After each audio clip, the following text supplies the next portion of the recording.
बनी। एक कहानी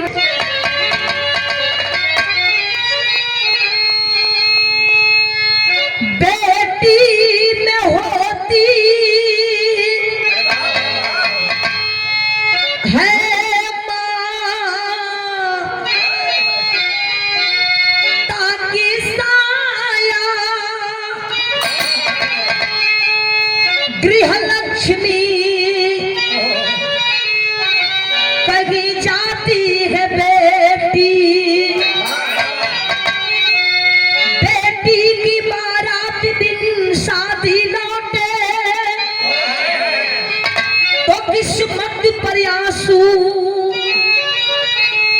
बहाती है बेटी। बेटी दिखाती जो औकात अपनी चंडिका यार काली लगाती है बेटी। बेटी पे बस्ती के बाजार में जब तो कोठे पर ठुमका लगाती है बेटी।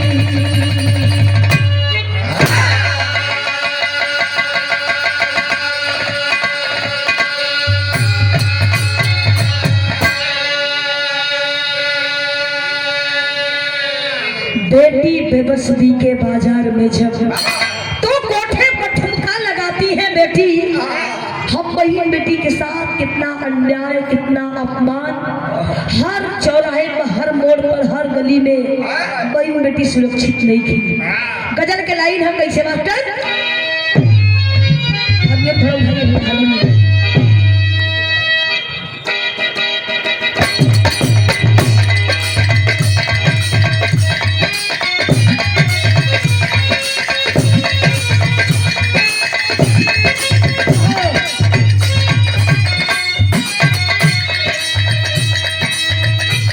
गजल बाबू जी कोनो आशिक अपने मासूबा से कहे तो कैसे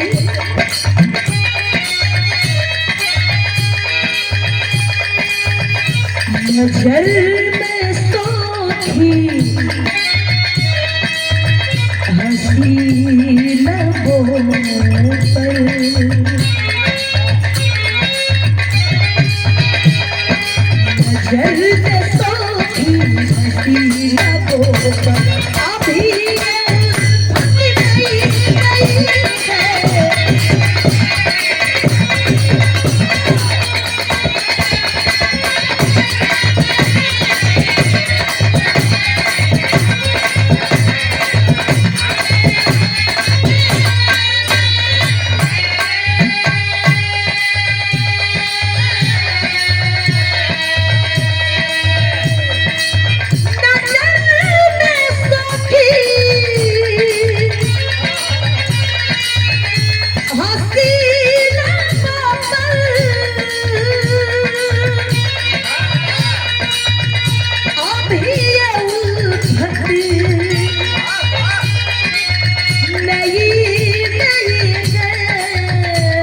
लेकिन बिरहा में कवि जी कितना सुंदर भाव कितनी सुंदर लाइन लिखले बारे कैसे हम सबने माना विश्वास करके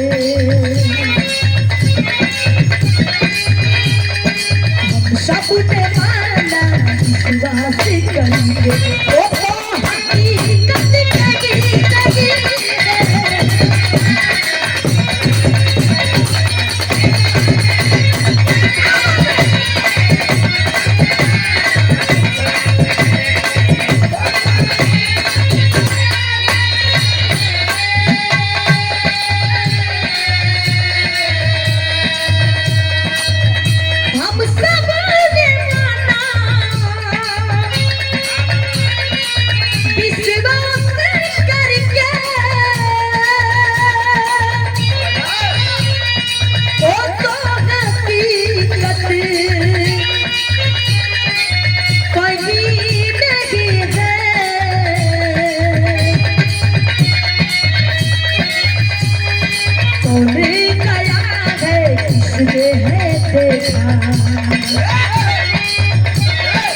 होने गया है इसमें है देर नरकी या जन्नत कहीं नहीं है।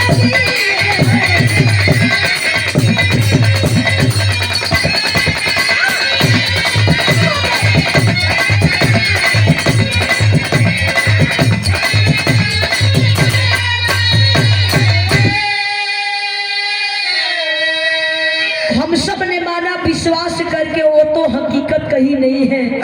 कौन गया है किसने है देखा नरक और जन्नत कहीं नहीं है।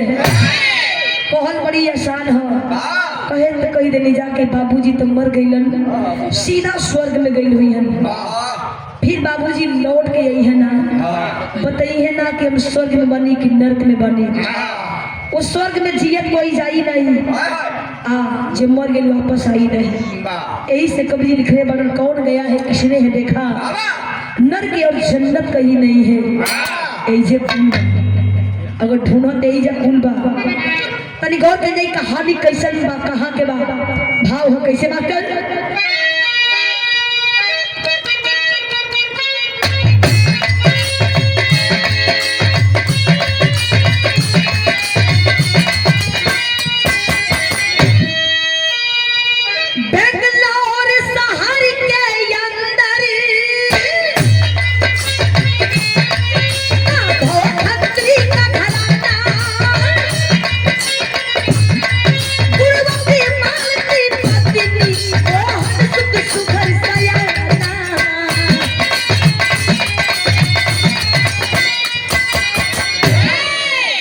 कहानी कहाँ के बाद बेंगलोर शहर में एक छोटा सा परिवार वो परिवार के गार्जियन जेकर नाम बतावल गई माधव खत्री। माधव खत्री के पत्नी के नाम मालती देवी बतावल गई। माली के कहीं बेटवा देने बारन वो बेटवा के नाम मोहन बतावल गई। मोहन बड़ी तेज तर्राक रहलन माई बाबू के कलौता लड़का वही बेंगलोर शहर में प्राइवेट कंपनी में काम करत रहलन। माई बाबू का सेवा करे अपन जीवन व्यतीत करे। ऐसे कुशाग्र बुद्धि का बेटा करी माया सबने सुषमा के साथ मंडप में प्यार जया।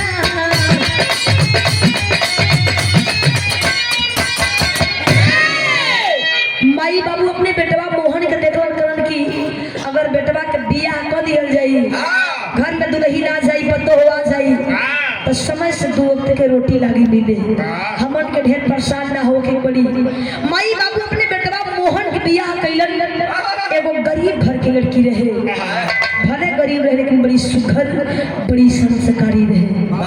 दुल्ही बन के वो घर में आई लड़की के नाम और दुल्ही के नाम सुषमा बतावल गई।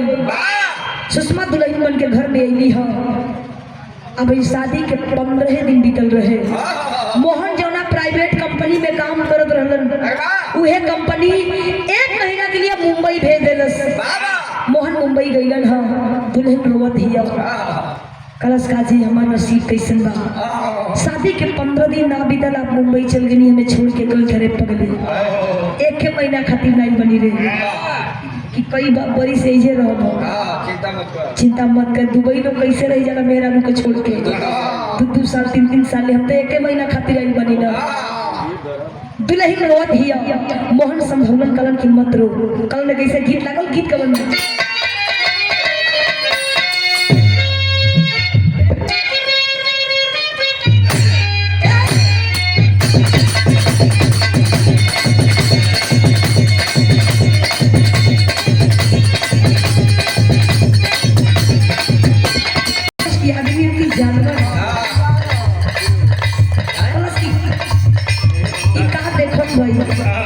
लड़किया कलश देख रहे ना हुआ का लड़किया कहे देख रहे ना हुआ का लड़कवा कबो ना कुछ बोल जना कि पागल हो गई। लड़किया कह के लड़कवा से का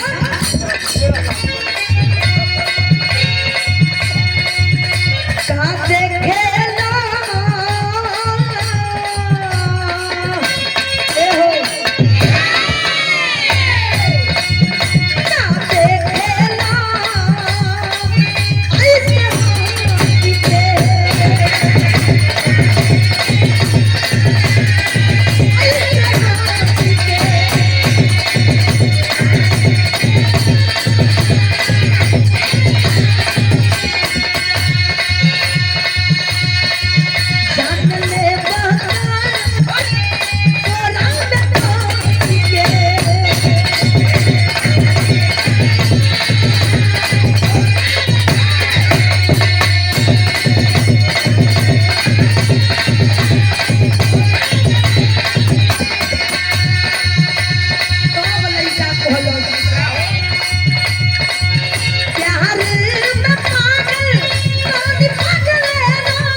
लइकवा दूसर कोनो ना रहे जानत हुआ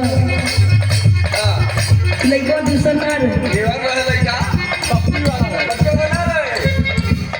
लेकिन मोहन अपने दुल्ही से कल काहे रुवन बड़ी रे धीरे धीरे लगभग हम 2-4 दिन बिताइए देले बानी कलश की हम कैसे अपन दिन बितावत बनी करने के एगो खुशखबरी सुन ले जौन 1 महीना के काम रहे जौन 1 महीना के काम रहे मुंबई में वो के हम 15 दिन में खत्म कर देंगे छुट्टी 15 दिन बचा देले है अकेले हम 15 दिन हो गए लेकिन जौन 1 महीना के काम रहे वो के 15 दिन में खत्म कर देली हम तो कह दिया तो घरे चली आई कौन कितना बहुत बढ़िया सवारी आई हम पहले बात सुन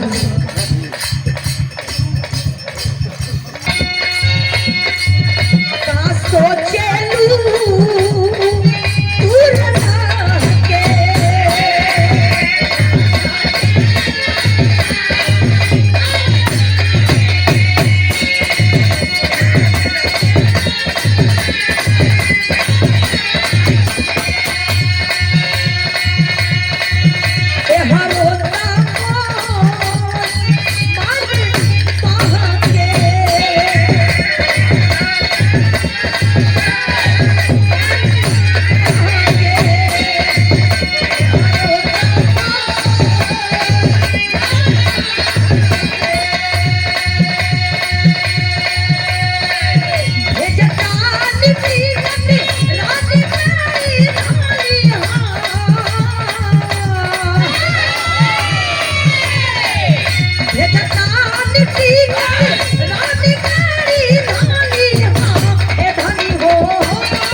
मोबाइल ऑनलाइन रतिये का टिकट भेज दिले हैं तो के काले ट्रेन पकड़े के बाद कल मुंबई के लिए रवाना हो जा जो छुट्टी बचौले ही ना हम दोनों परानी तनी मुंबई में घूमत जाई मुंबई का नगरी कहल जाला कि बड़ी फेमस है अलियाबा घूमला कलश की कैसे नहीं आप मजाक करत मानी कौन कि पहले व्हाट्सएप चेक कर ले मोबाइल चेक करके तुमसे बात कर बेचारी देखत है कि वाकई में टिकट भेजले बाड़न इतनी खुश भई कैसो कैसो रात बीतल सुबह भई अपने ससुर जी माधव खत्री जी से कहे लगल कि बाबूजी आपका बेटवा हमके मुंबई बुलावत पड़न कन से बात करा वो तो के मुंबई बुलावत बा अकेले जाई नहीं मोहन बोल की पापा टेंशन मत करा ओके ट्रेन में बैठा दो ओकरे सीट पर बैठा दियो चल आई हम ओके रिसीव कर ले हम ना चिंता के कोनो बात नहीं खे अपने परिवार के लोगन के मनौलन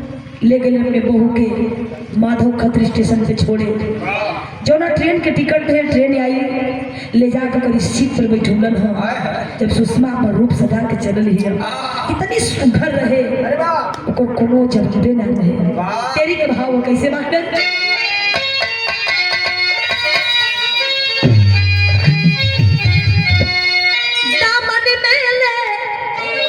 जवानी नाजनी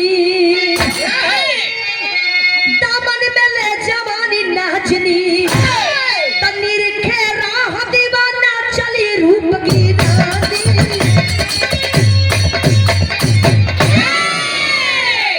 निरखे राह दीवाना चली रूप की रानी दामन मेले जवानी नाजनी ट्रेन में बैठल लिया कि देखे वाले तो एक बार देखबे कर बहुत भैया लड़की कितनी सुंदर बा लेकिन एक साथे कोई नहीं खे अपनी सीट पर बैठ के सुषमा अपन मोबाइल चलावत हिया इधर मोहन करण के सुषमा फोन से करण की सुषमा हम ट्रेन में तू बैठल बारू अपनी मोबाइल में ट्रेन के लोकेशन देखत बानी कि ट्रेन अभी कहाँ तक बा कब बजे हम मुंबई आ जाई कुर्ला स्टेशन तक तो रिसीव कर ले हम जब सुषमा चलल ही अब खाली बार बार मोबाइल में ट्रेन के लोकेशन देखत बा के सुषमा आवे वाली बा वहाँ जब चल लिया ट्रेन में सपना सजावत दिया कि जाई न तो कहाँ कहाँ दर्शन करे जाए, कहाँ कहाँ घूमे जाए। इतना मशहूर चीज खाली मोबाइल में तो देखी ना, अब एकदम रियली हम देखा चल लिया विदेशिया के भाव कैसे मांगल।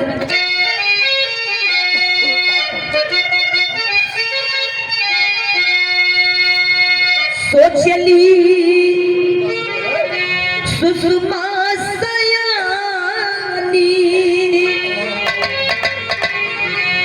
वही मुंबई में दोनों प्राणी कोई न जाए जीवादानी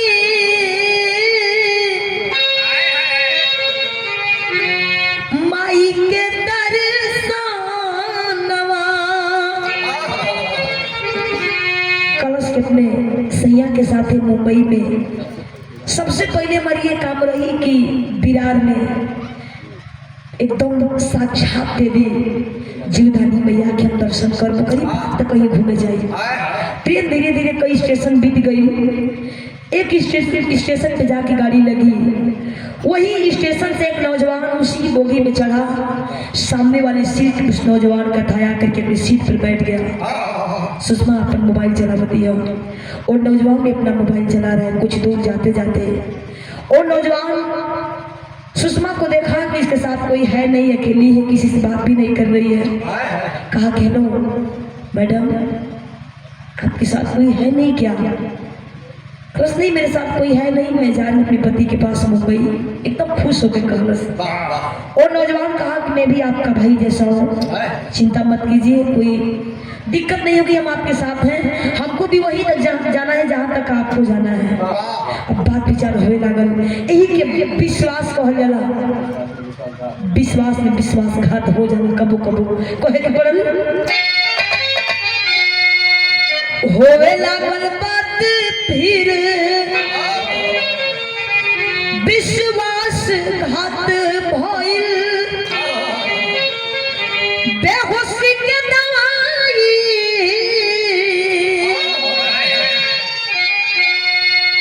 पिलाया बेईमानवा। भाई बनकर के भाई बनकर नाता जोड़ लिया, अपने विश्वास पर जाल में जकड़ लिया। और कई बार सुषमा को चाय पिलाया, आखिरी बार सुषमा को चाय पिलाया, कहा कि चाय पी लो बहन, कोई दिक्कत नहीं है, हम तुम्हारे साथ हैं। उसके विश्वास पर सुषमा चाय पी करके सो गई। वो पापी वो बेईमान समझ गया कि लड़की बेहोश हो गई है, लेकिन कैलस का गंतव्य स्टेशन से अरे पहले उतारी दिहलस कोहे टैक्सी वाला से, हई बीमारी मोर जननवा। मुंबई से पहले ही एक स्टेशन पर लेकर के, बहुत बड़ा स्टेशन पर लेकर के उतर गया। बेहोशी हालत में सुषमा को गोदी में उठाया, लेकर के उतर गए। एक टैक्सी बुक किया। टैक्सी वाले से कहा कि मेरी धर्म पत्नी है, इसका तबीयत ठीक नहीं है, इसका इलाज कराना है। ले गया, टैक्सी में लेटा दिया। सुषमा के सिर अपने जान पर रख, उसके देखे वाले की नजर में लगी कि मियाँ बीबी बड़ा। सुषमा के पर्स में से मोबाइल निकाल करके स्विच ऑफ कर दिया, सिम तोड़ के फेंक दिया, लेके गई कहाँ। और इधर मोहन अपने मोबाइल पर ट्रेन की लोकेशन देखा था कि अब ट्रेन अब कुर्ला स्टेशन पे आने वाली बा। वही स्टेशन पर बैठ के कब खड़ा होकर देखे लगे थे, कब बैठ के देखे कि कितना दिन के बाद अपने दुल्हन के सुषमा के देखे जान पानी। प्यार इंतजार होके कौन जाला। कई बार फोन लगल सुषमा के मोबाइल स्विच ऑफ बा, उसे निश्चित तरह कलश की हो सके सुषमा मोबाइल चार्ज न कैले हो, ओकर फोन लागत नहीं खे, लेकिन हो तो ट्रेन में बा।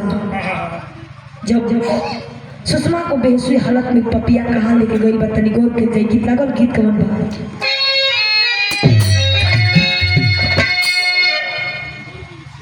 सम्मानित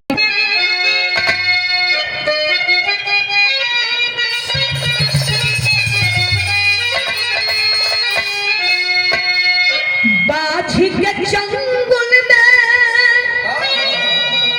अरे फसल चिड़ैया,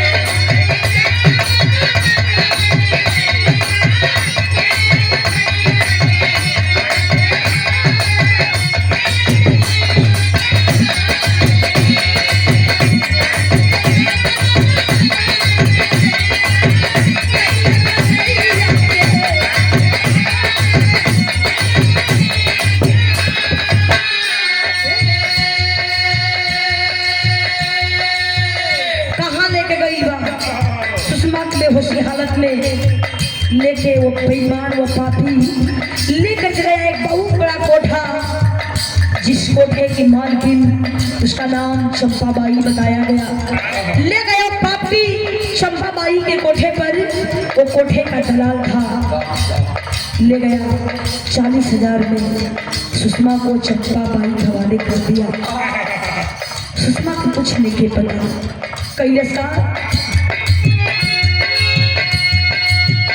बेस्या के घर में जा 40,000 में। चंपाबाई का तेरे नौजवान ये कहाँ से उठा लाया? ये तो लगता है कोई परी है। आज तक मेरे कोठे पर इतनी सुंदर लड़की नहीं आई थी, कहाँ से लाया है? चंपाबाई कहती है कैसे? सुषमा को लगाई चंपा ने हगे व्यापारी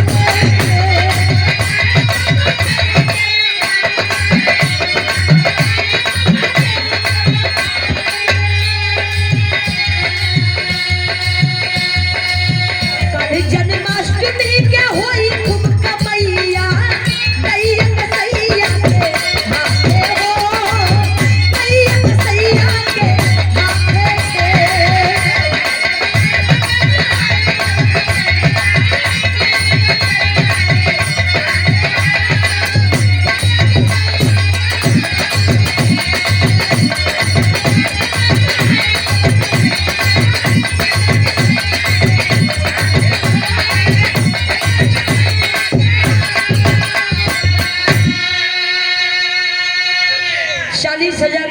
से निकल गई, रवाना हो गई। इधर चंपाबाई सुषमा के बगल में बैठी थी। अरे वाह, ये लड़की कितनी खूबसूरत है। वाकई में आज तक मेरे कोठे में इतनी सुंदर लड़की नहीं आई थी। कल बहुत बड़ा त्योहार है। उतनी देर में सुषमा को होश आई।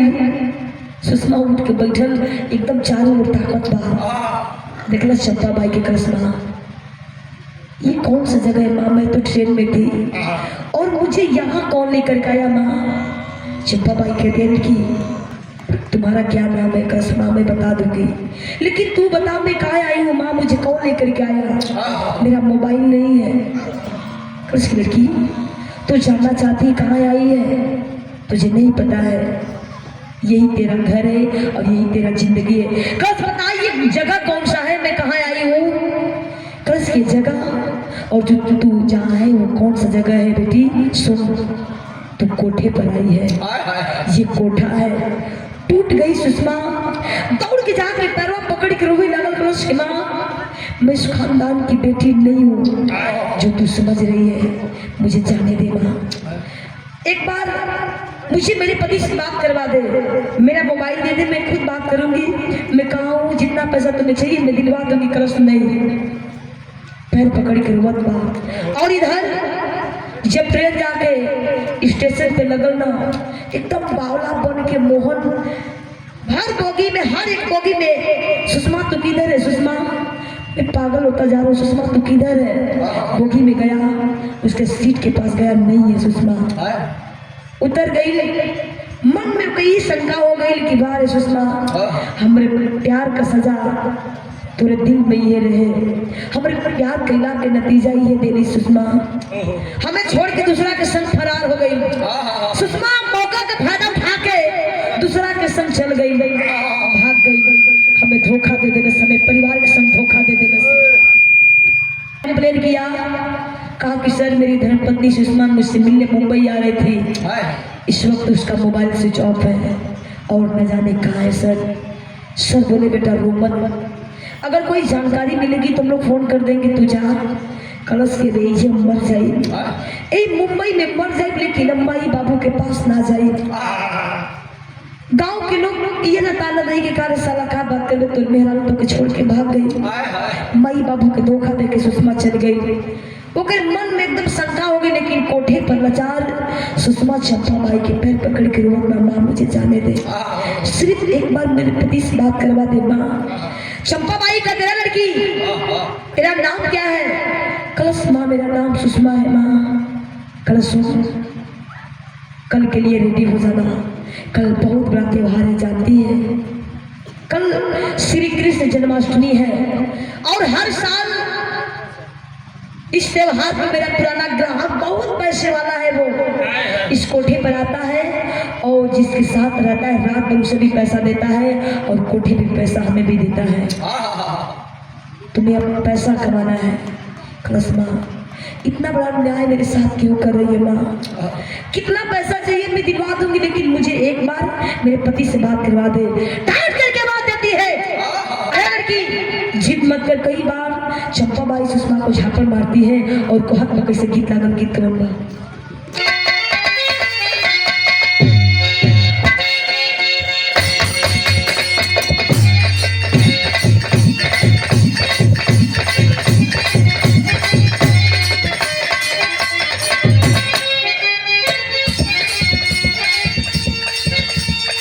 ये गीत बहुत पुरान बा रामपुर भैया, ये गीत पुरान वाले की इतनी सुंदर गीत लगे रहा। कौन भौजाई अपने ननद से कहत है का कहे, आपुरी में टसले दिया नगिनिया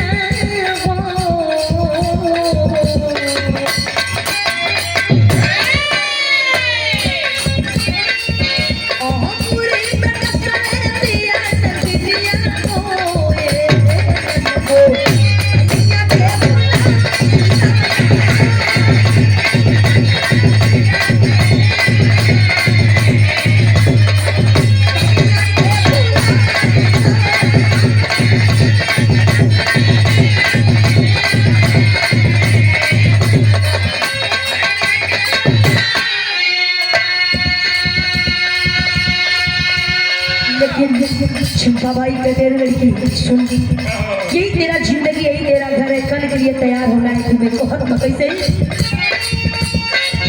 कौन हुए उतर जाई नठनिया वो,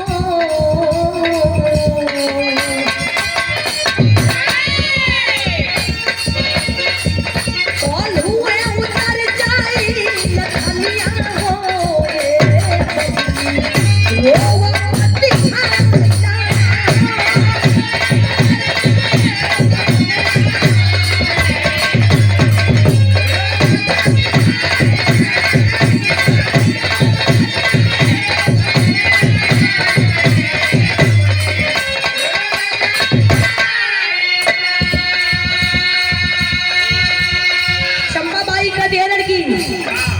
बोले खाना खा ले, तैयार हो जा। बस ना कुछ ना पानी पिए न खाना खा, लेकिन इतना गंदा इतना अश्लील कपड़ा सुषमा को दिया गया कोठे पर पहनने के लिए।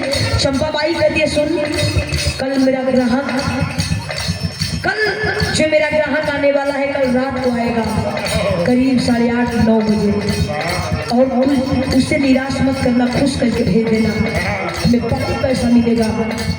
सुन मुझे जा तैयार हो जा, ओकर अखियाँ लाल हो गई, बबुआ सुखाए गए, कलश नाम मर गई। लेकिन तू इतना बड़ा अन्याय मेरे सामने काहे कर बड़ू भाई, इतना मार चंपा बाई सुषमा को मारती है। डर के मारे सुषमा वो गंदा वो अश्लील कपड़ा पहन के कोने में बैठल दिया और चंपा बाई कहत दिया का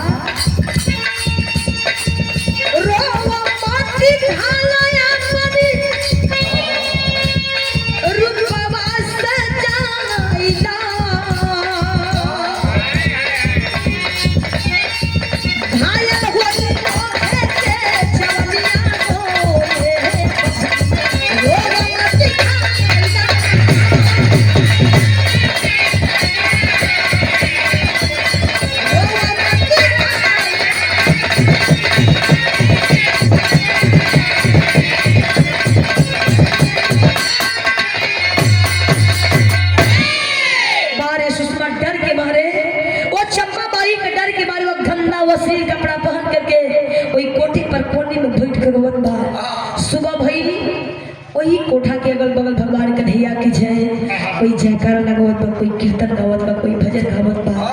लेकिन कोठे के लाचार सुषमा को हार लगावत बा का मालिक कौना गलती सजा में देत बड़ा प्रभु। मौत मंजूर वाले की नहीं जिंदगी में ना चाहिए हो मालिक।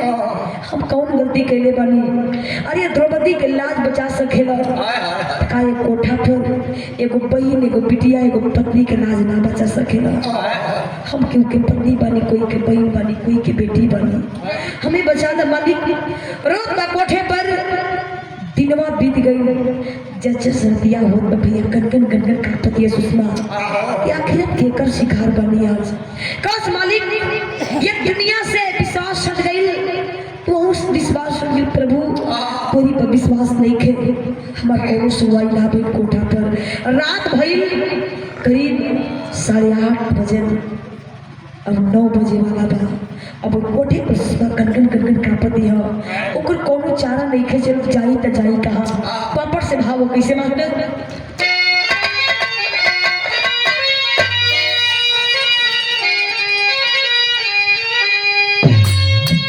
श्री कृष्ण जन्माष्टमी की रतिया मतिया मारल बा,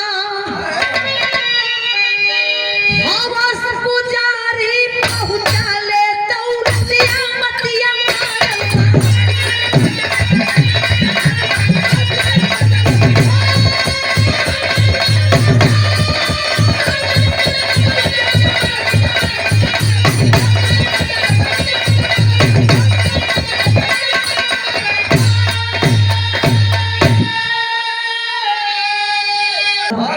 हवस पुजारी पहुंचा थे दौलतिया मतिया मारल बा। सुषमा कोठे पर लाचार भी कोने में बैठल हिया। 9 बजे तो कोठा पर एक नौजवान 4 व्हीलर गाड़ी से गया, सूट में सूटकेस में पैसा लेकर गया और चप्पा बाई के आगे रख दिया पैसा। कहा कि मालकिन इधर जाना है। चंपा बाई सुषमा के रूम के पर इशारा कर जाइए मालिक, तब खुश हो जाएंगे। आज तक इतनी सुंदर लड़की से आप मुलाकात नहीं किए हैं और आज आप खुश हो जाएंगे। एकदम हंसते चला वो नौजवान सुषमा के रूम की तरफ। कैसे? सुषमा की कोठरी के अंदर कि आप परिवेश या नारी हो, पर्दे के आने से सुषमा अरे ग्राहक को निगारी हो।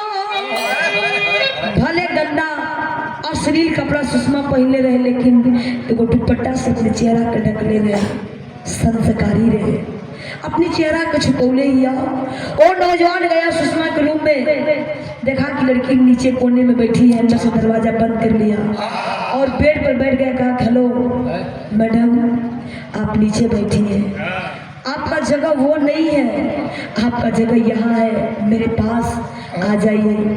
सुषमा रोवत था, इशारा करस की ना, कलश की नहीं मानेगी। कलश कितना पैसा तुम्हें चाहिए बता, तुम्हें भी मैं पैसा दूंगा, आ जा।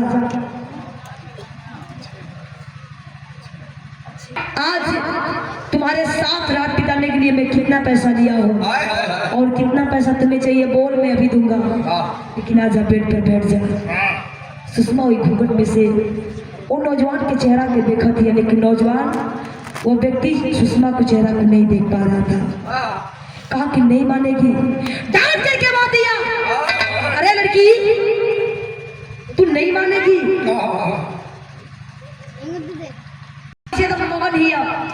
लेकिन वो नौजवान कहा करे लड़की तुम्हारे साथ मुझे जबरदस्ती करना पड़ेगा। अब सुषमा एकदम डरा गई, डर के मारे और नौजवान के पास गई, पर पकड़स कलस की साहब आप जो बहुत बड़ा मुँह करबो साहब, हमके भी डर बा। ए साहब जो आप बहुत बढ़िया मुँह करब, लेकिन हमारे एक बतिया सुनी साहब, आज एक कोठी पर एगो पवित्र रिश्ता पर दागी लगे जात बा। डांट करके बात दे रहा लड़की, ये बकवास सुनने के लिए मैं नहीं आया हूँ, मैं पैसा दिया हूँ, पैसा तुम्हें पाने के लिए। और इसे साहब एक बार बतिया तो सुन ले, कहती है कैसे? अल्लाह के लाइन में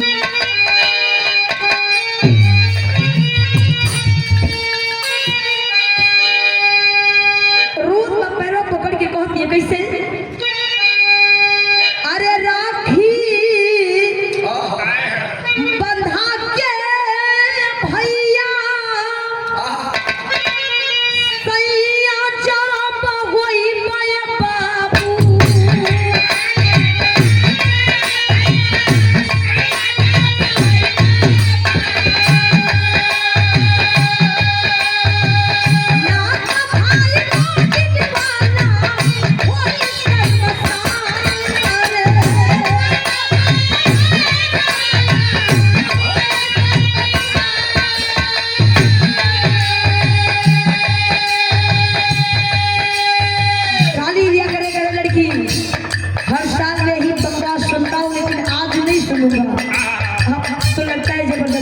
पड़ेगा।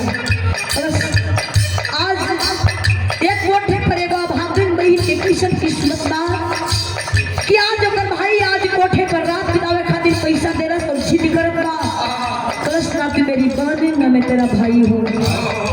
कलश हमको देखना चाहते हो तुम? कलश सुन, जाकर अपने मालकिन से कह दे कितना पैसा और चाहिए मैं दूंगा, लेकिन जब तक मैं अपना काम नहीं कर लूँगा जाऊँगा मैं। कैसे ऐसा होगा? कहल जाना ना कि रुपया इंसान के पागल बना देला, अंधा बना देला। आज हम सुने रही देख रहे यानी कि आज देख रही हो साहब, आज हम देख लेंगे खलस की ये बकवास सुनने के लिए मैं नहीं आया हूँ। कल से साहब एक बार हमके देख डाला, गुस्से में उठ कर गया और कहा कि अब तो लगता है वही करना पड़ेगा जो तू चाहती है। घूंघट हटाया, सुषमा के चेहरे एकदम फेस टू फेस देखत बा। अब चेहरा पे एकदम पसीना होठ कांपत बा, गन कांपत बा। सुषमा फिर अखबारी पकड़लस, कलश बाबू यही गोदी में तो के खिलौनी हो बाबू, भले माई तो के जन्म देनस लेकिन हम ही तो परवरिश कैले बने। राखी हम बदई नाम हम देंगे, तोहर नाम हम ही प्यार से रखने राकेश। हम ना जल्दी की राकेश इतना दागाबाज निकल जाई कि आज कोठा पर अपने बहन के साथ रात बितावे खातिर जिद करी। वो कुछ बोलत नहीं के जला दो के एकदम साथ लग गई बा। पर अखबारी पकड़ के रोवत बा मोहन। राकेश सुषमा के मुंह पर हाथ लगाया और एक बात कहत बा, कैसे?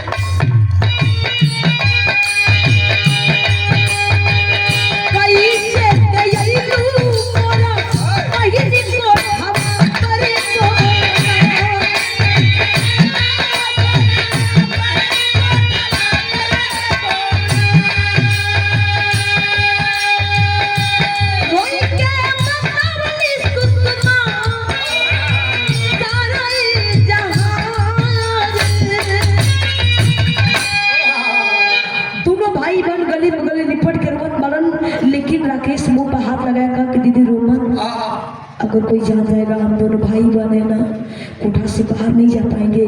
लेकिन दीदी तू एक बात बता, हम देख कोठा पर ग्राहक बन के नहीं, लेकिन तू कैसे हुई बतावे लगले बाबू।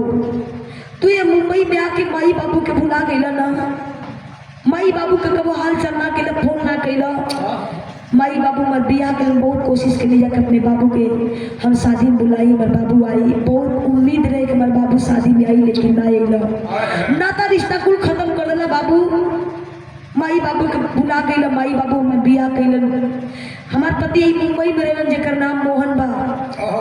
शादी का कुछ दिन भई बाबू, हमके मुंबई जात रही, हमके टिकट भेज रहलन। हम अपने पति के पास मुंबई जात रही। कलश की जीजा का नंबर बा, सुषमा के याद रहे नंबर। कलश एक बार हम बात के जात बनी। सुषमा कलश के नाम बाबू एक बार हमसे तो बात करा। राकेश तुरंत मोहन के पास फोन लगाया। सुषमा खाली हेलो बोलस, मोहन नवाज को पहचान गया और गाली दे रहे कि बदतमीज, तो बात करने की लायक है। आज तुम मुझसे बात कर रही है, मुझे मेरे परिवार को धोखा दे करके। और रोज बरवला के अलावा सुषमा के मुंह से आवाज लिखे आवत। राकेश फोन ले लिया कलश की जीजा, हम आके बतावत बनी कि हमारी दीदी कहाँ बा, कैसे बा। निकला राकेश कोठा से, उस रूम में से बाहर निकला, एकदम हंसते निकलल, अपन आंसू पोंछने से एकदम हंसते निकलल। कोठे की मालकिन जान गई कि मेरा ग्राहक खुश हो गया, एकदम हंसते मुस्कुराते गई कहाँ मोहन के पास। मोहन सारी बात बतौलो ना मोहन से। मोहन मिलन थाने पर पहले से मैं कंप्लेन भइले रहे। मोहन थाने पर गईलन हाँ, दरोगा जी सारी बात बतौलन हाँ। दरोगा जी अपन पूरा दल बन ले कोई कोठा पर गईलन। जब कोठा पर छापा पड़ल, सुषमा कहने लगला अचानक हो कि लोग भागत में इधर उधर चिल्लात बा। देखत मैं खिड़की में से अपने पति मोहन के, अपने भाई राकेश के पौरैया के भेष बनल, पगली के रूप बनल बा। न जाने कहिया के खाना खैले बा, कहिया के पानी पिए बा। एकदम सुषमा टूट गई रहे, लेकिन अपने लोगन के देखला के बाद हिम्मत आ जाला। सुषमा दौड़ते भागत आई और एक बात करके कैसे खड़ी के लाइन में